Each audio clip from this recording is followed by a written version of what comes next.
Is your fabric stash overflowing or out of control? Well, let's change that without giving up your weekend or buying lots of bins. You just need a good system that makes you feel good in your space. Keeping your fabric stash organizing isn't just about appearances.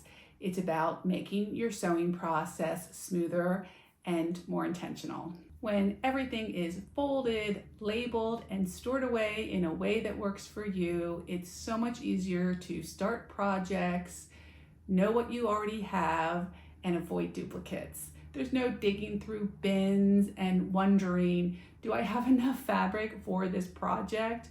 Or do I have the right type of fabric for the project I want to work with?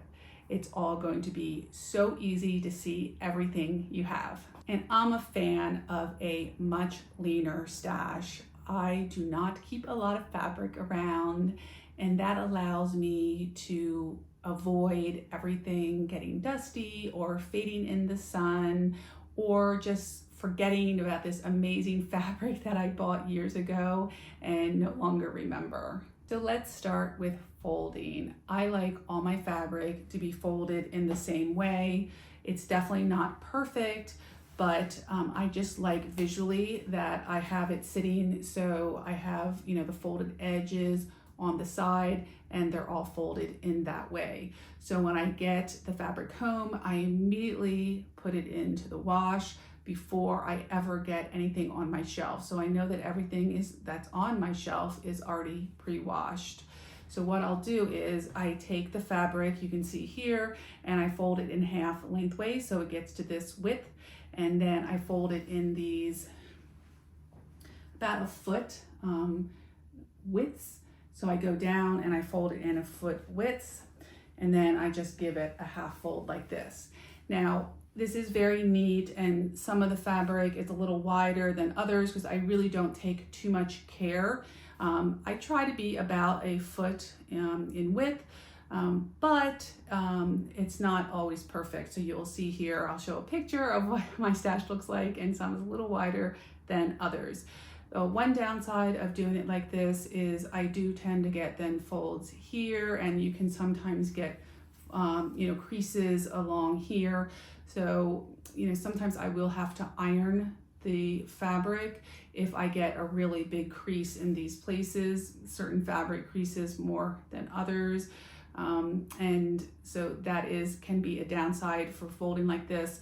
But, I think generally when I'm starting a project, if I have to give it a quick little iron, I'm sort of fine with that, because most methods that you're folding do tend to give some kind of creases. So that's my method of folding.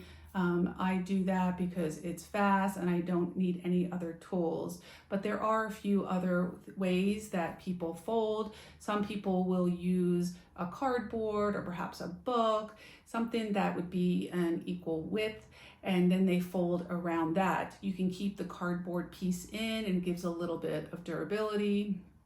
If you use a really small piece of cardboard, you could still fold it in half like this, because I really don't want to have to store my fabric in this wide width. So I want it to be, sort of smaller to get on my shelf easily. I think that is a really great way if you want things very, very uniform. It is an added step that I'm not willing to do, but that is helpful, particularly I think for some very lightweight fabrics. That would be good, because sometimes when you try to fold, a free fold, a lightweight fabric, it just doesn't like to stay folded. So wrapping it around a piece of cardboard and maybe pinning it closed, I think that might be a really good use for those types of fabrics. And upon mentioning, slippery fabrics are sometimes hard to actually just freehand fold. So wrapping around something would be good. Also, actually just rolling the fabric is, another way that you could store those slippery fabrics, or really just any fabric. I have attempted to roll my fabric, and it does get it very long then. So if you're rolling it, it's going to be really long. I'm not a fan of that. And I find that when I was rolling my fabric, it would still sort of compress, like the heavier fabrics would compress onto themselves. So they would still end up getting sometimes some creases in them. So it just wasn't worth it to me. But I do roll like my clothes when I'm packing in my suitcase, and I find that works beautifully for packing.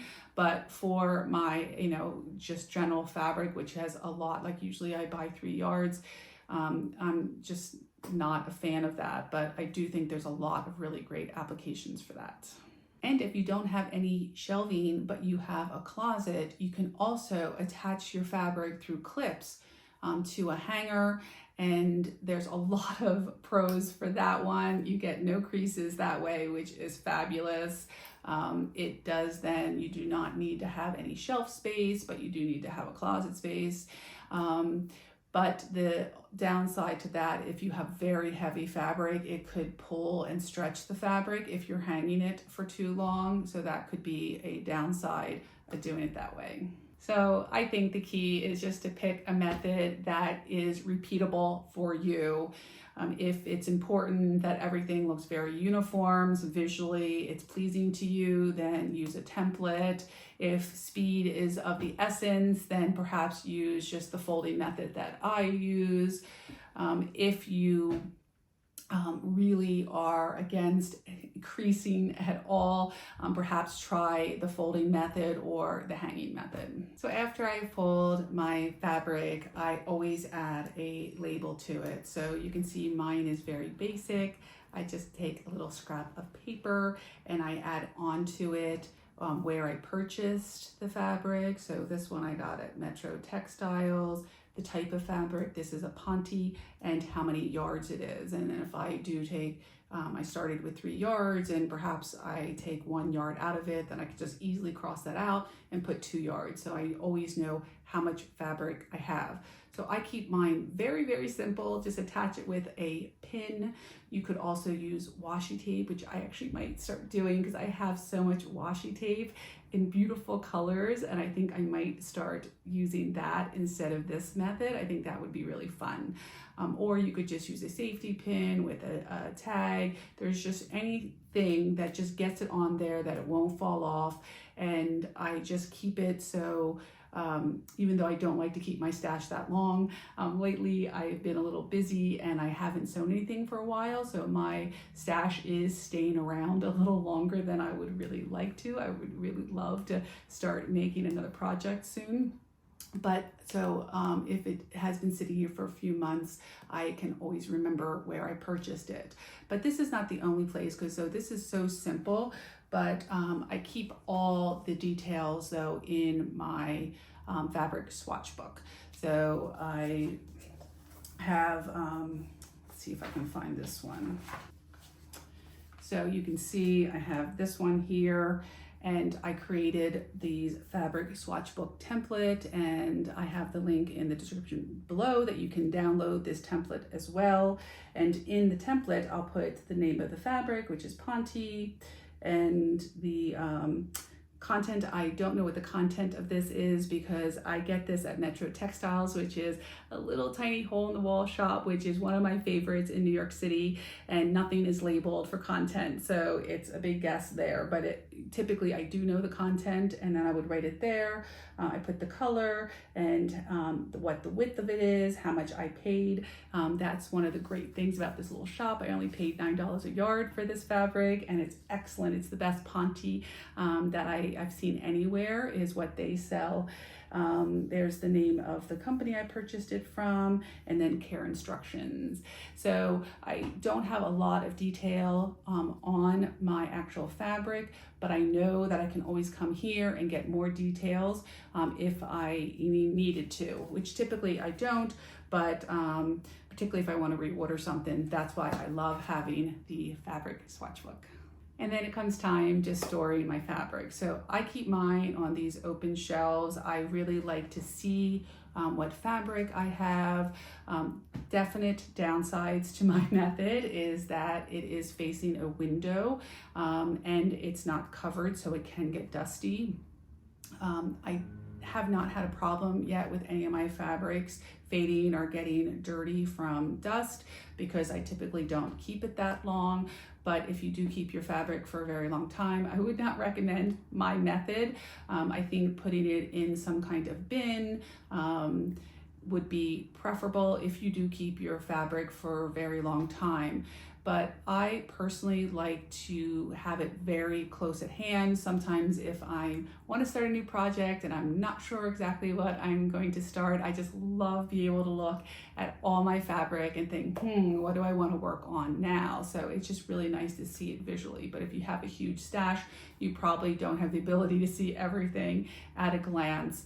But I would just, I personally don't like to have things really tucked away because I know I'll just forget about it and then I'll never use that amazing fabric that maybe I got on a trip someplace.